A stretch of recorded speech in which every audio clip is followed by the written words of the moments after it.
So there have been a few people in life that I've been rethinking about. And one of the questions, that was common to many people was why I don't judge or why I would pick someone instead of someone else. See, I was that kind of guy that usually girls would go to, but, I wasn't, the guy who, girls would swarm to. But it always seemed that I would draw the attention of some of the special people in the class.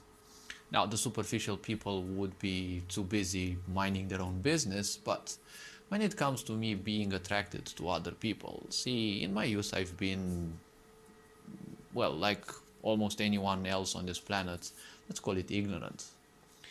I mean, I was just purely impulse based. It's just that my impulses were not as strong as other people's. I mean, yes, sure, they were, but I had a sense in which, I wouldn't allow them to fully control me.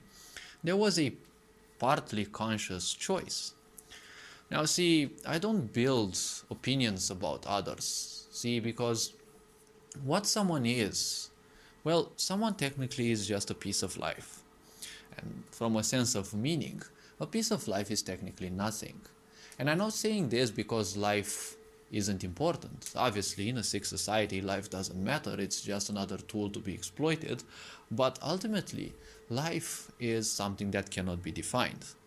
Life is something that is fully beyond the mind, so therefore it cannot have any definition. Life in itself also doesn't have any physicality, so it doesn't have a form either. Now that it chooses a physical shape, it resides within it and, well, it is capable of experiencing certain lifetimes within, let's say, the clutches of physicality. Well, that is a different point. But life does not become the physicality, right? Life becomes part of it, but it does not become the physicality. Now, the problem is when life that, the bit of life that we each are, comes from this boundlessness that it has, right? This boundlessness that it is. Well, in that place, it has no awareness. When it comes into a physical body, and then it has a discerning mind, it has an awareness, which is completely different. Identification with the persona can actually occur. And when this happens, well, suffering will occur. Because when you call yourself something, if it is something that you like, well, that's not much of a problem. Like when you call yourself a programmer and you like programming, you also love it, right? When you call yourself a artist or, I don't know, anything that you would like, see, that is not a problem. But when you identify yourself with a failure or whatever aspect of, failure, not being enough and the such, well, that becomes truly a problem. So when it comes to a bit of life, life itself is beyond the mind, so no definition can be issued about it. However, everything that is beyond meaning and you give meaning to it, you'll only create a very minor version of it, right? A minified version of it. So I don't have opinions about others because, well, it's not an impulse when it comes to me. It's just it is mainly not a priority. See, I can compare this to, the smoker-non-smoker aspect. See, when it comes to smoking, smoking is a self-destructive habit. A habit means something that repeats itself. Now, the point is, when it comes to non-smoking, see, non-smokers don't have this impulse, right? They don't have for once in a day, like not even for a split second, do they feel any urge to smoke or need or whatever, right? They don't have any such meaning for smoking, they don't have any such need, they don't have any such want, right? They don't want to smoke, they don't feel like smoking, and the thought about smoking isn't in their mind one split of a second. Now, to some, yes, the temptation may exist, but the point is, well, even if the temptation exists, still, you're a non-smoker, and, well, if you haven't smoked before, the point is, well, you simply don't feel like it. The same thing is with wisdom and with watching movies. In my case, I never feel like watching movies. I don't hate movies, I don't despise them, but I also don't need them in my life. I know that I've got enough imagination. Obviously, finding new ideas is never a bad point, but I simply don't feel like watching movies. And well, that's obvious that I won't be interested in um, series. So the point is, I don't build opinions about things because, well, that means judgment. I've been judgmental my almost whole life because I'm a highly cerebral being. But the point is, it all consumes time. And honestly, I don't want to spend time on interpretations because your opinion is only an interpretation. So the point is, when you build an opinion about someone, well, you only make something fake. See, most people live in ignorance. Ignorance has thousands of levels. So obviously the point is, as long as you're still doing something self-destructive, you're ignorant. It doesn't matter how small, how little, how insignificant it is, as long as it is something that, well, ignores some of your pains, right, and amplifies them therefore, well, that is ignorance, right? So many people live in this idea of diminished self-awareness, right, in which they don't care how much they're hurt, how much they suffer, right? Again, as I've been saying, identification of the persona. If you're identified from youth with pain, obviously you're gonna pursue pain irrespective of what it is. So considering this, karma is, well, only definable as when one chooses to allow their past to, well, represent their future. When people live in the past, they allow past events to continuously influence them, which is basically the definition of pain. You have been traumatized by certain things and you have made an identification with that aspect, considering that it is the only normal. So you just keep repeating those things. So basically, one's past becomes their future. Being also intuitive by nature, now I'm capable of observing some of those possible events that may have caused, those traumas, and why many people's lives are purely repetitive by nature, which means impulsive. An impulse is something that always comes back. It is, well, what one may call a vicious cycle. And a cycle means something that repeats. So technically, when you look at people and see that they repeat their, well, behaviors, and you see they have patterns, which means something that repeats itself every now and then, well, that is basically what you can interpret on, but you cannot interpret what they truly are, right? They are a piece of life, and that's it. Life does not have any meaning, life doesn't have any sense, and it also doesn't have any purpose. It just experiences, and it came here to experience the best this world can offer.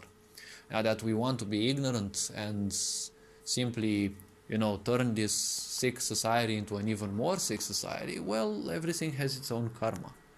And nowadays we are paying for the karma of, thousands of years of ignorance. Obviously, karma can also be dispelled, so good things are also in forecast. But as I've been saying through everything in this video till now, well, I can't make an opinion about others because ultimately there is no others.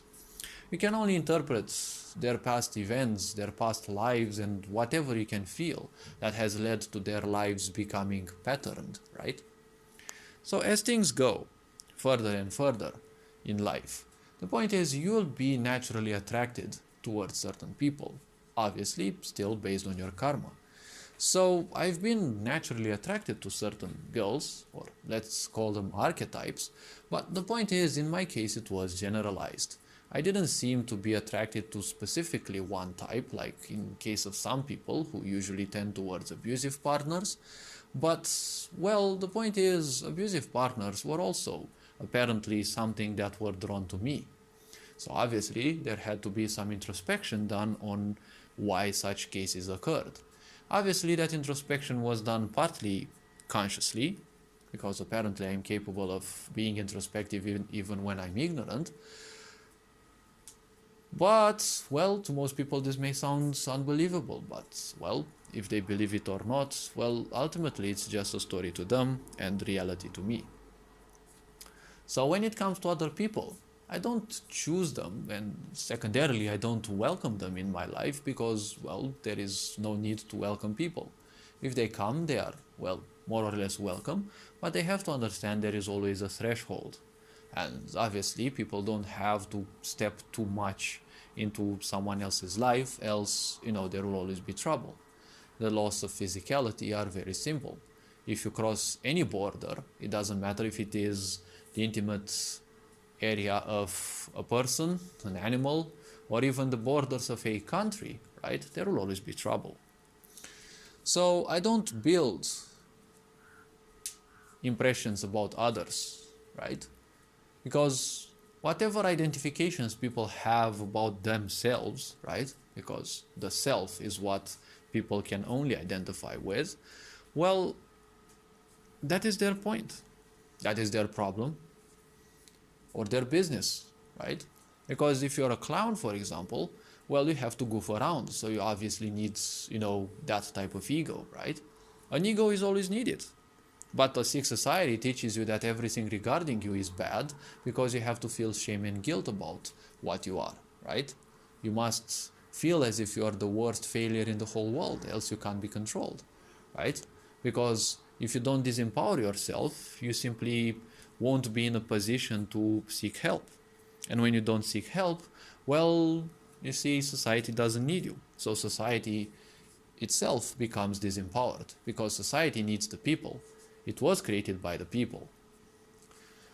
And like any other meaning, only exists when there are supporters, right? Just like old pantheons, right?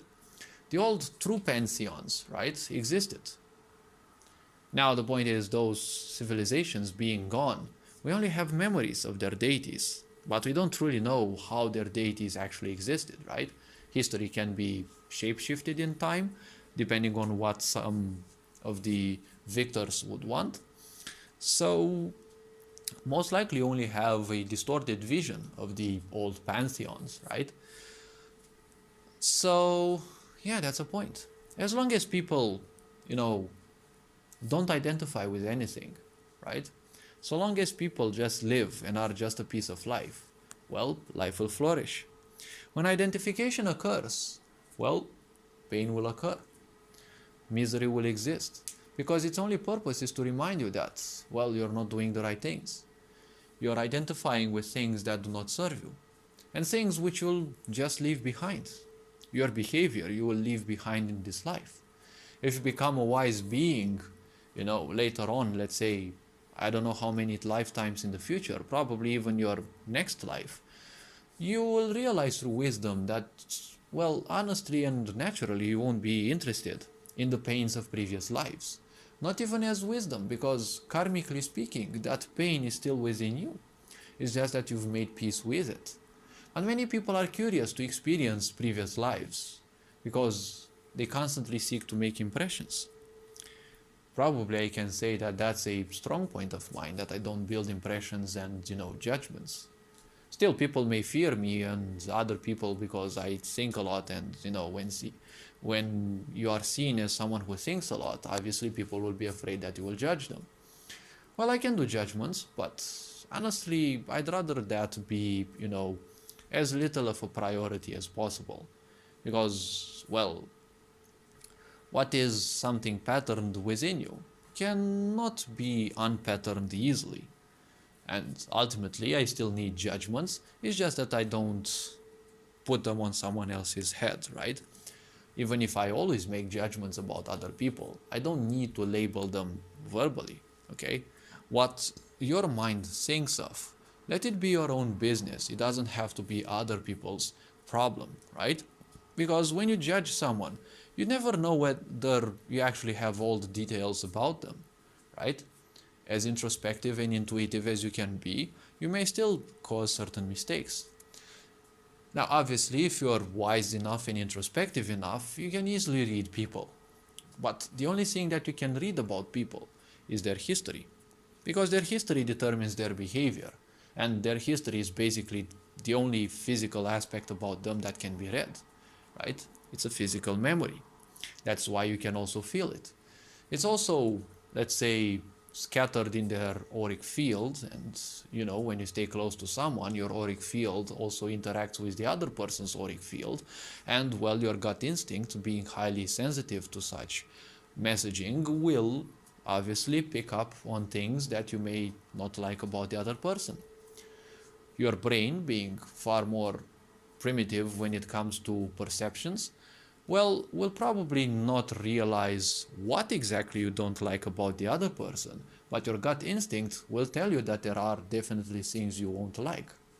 So even if you don't mentally know, right, you don't know in your mind what you don't like about, or what you won't like actually about a person, well, the point is, there is something within you which tells you that.